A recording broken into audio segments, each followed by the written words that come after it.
Thanks, Rebecca. Thanks, Spence. I have two poems in Fizit. Only one's really readable because one's really visual, so I'm going to read the one about love because it's Valentine's Day. And I'm going to read 4 sonnets because, Valentine's Day. Unobstructed. Love is a Pakistani Mirage fighter jet. Frozen, strange, like it had, bubonic plague. Love is a natural state, the natural state, the awkward, digging their own graves. Cholera, typhoid fever, measles, mumps, bloodletting motif of Treasure Island on this coming up Fleetwood Mac album. Dead mark of the 14th century. This dark mirage seduces multitudes. 3,000 years later, reach the fiery world, although water doesn't do without railroads. Hollow emptiness of leaves, methods of wasps, cramps of the larynx. Making love is not rated. Do it twice. The third time, it becomes the truth. In a way, love is all there is. That's why love is so hot.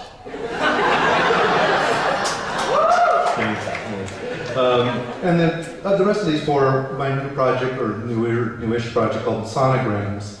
These are just Shakespeare sonnets with the words, with the letters rearranged. So it's all the same letters that are in Shakespeare sonnets, same numbers, same distribution, just in a new English sonnet and iambic pentameter. And the leftover letters, once I get through it, go to make up a title.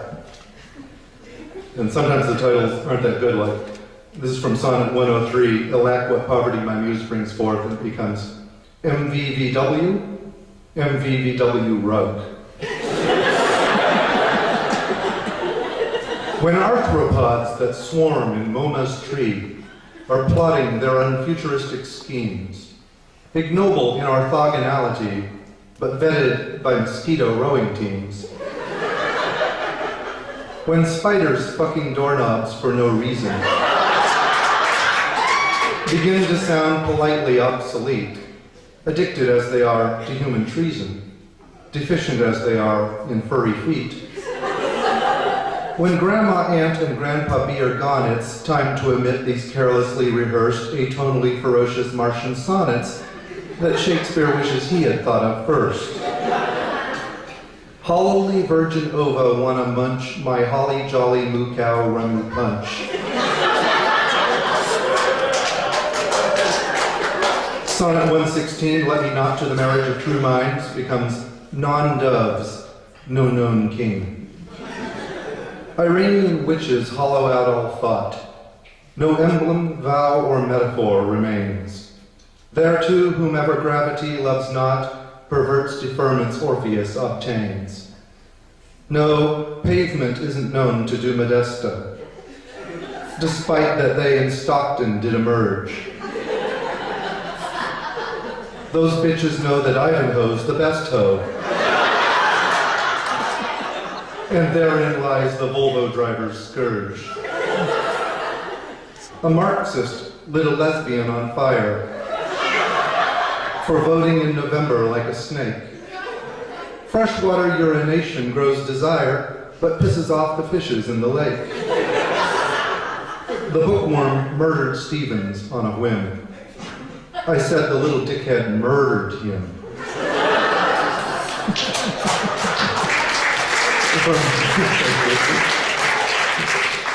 In Sonnet 153, Cupid laid by his brand and fell asleep.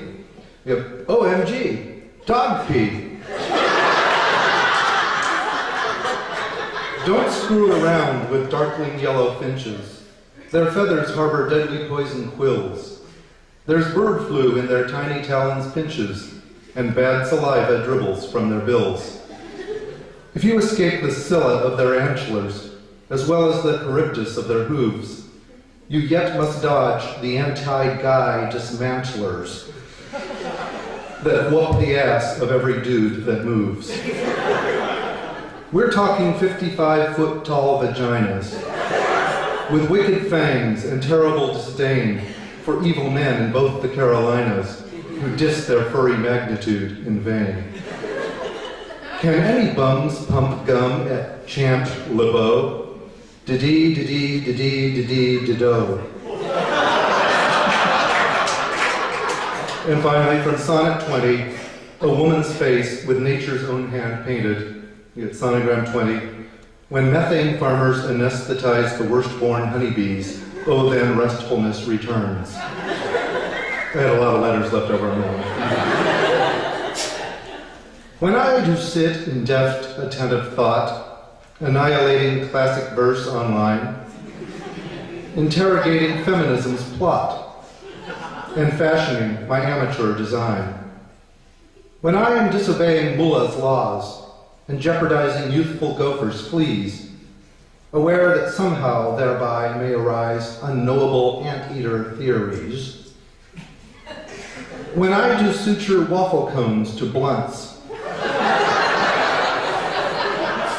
which hostesses do squeal to munch and puff, reminded that I stole a codpiece once, but after all, that once was not enough.